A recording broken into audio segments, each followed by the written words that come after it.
nasabat ng mga otoridad ang umano'y mishandled frozen meat sa isang palengke sa Pasay. Ang ilan sa mga nahuling nagtitinda, dati na raw nasita pero patuloy pa ring nagbenta. Nasa frontline ng balitang yan, si Nina Ong Pauco.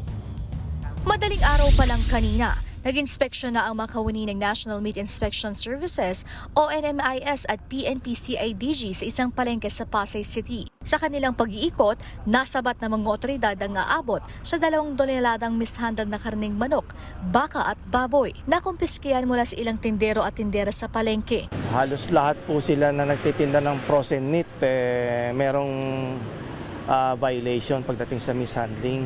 Kung hindi man mishandling, intermingling ng products, which is nako-compromise din po yung safety ng karne.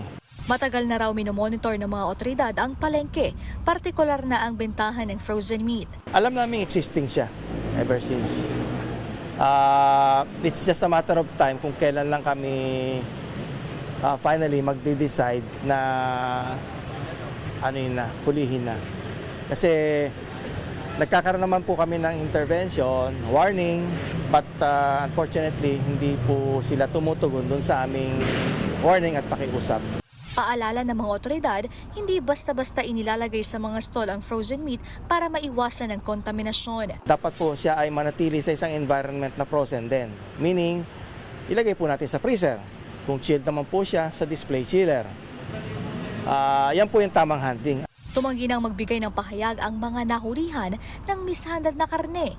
Posibleng maharap ang mga nahulihan ng mishandled na karne sa paglabag sa Meat Inspection Code of the Philippines. May multa yan na 200,000 piso sa first offense at tataas pa yan kung mauulit pa. Dadalihin ang mga nakumpeskang karne sa pasilidad ng NMIS para sa karagdagang investigasyon at disposal. Nagbabalita mula sa Frontline, Nina Ong Pauco, News 5. Mga kapatid, Andre Felix po, manatiling may alam pagdating sa mga mahalagang balita sa loob at labas ng bansa. Mag-follow at mag-subscribe na po sa social media pages ng News 5.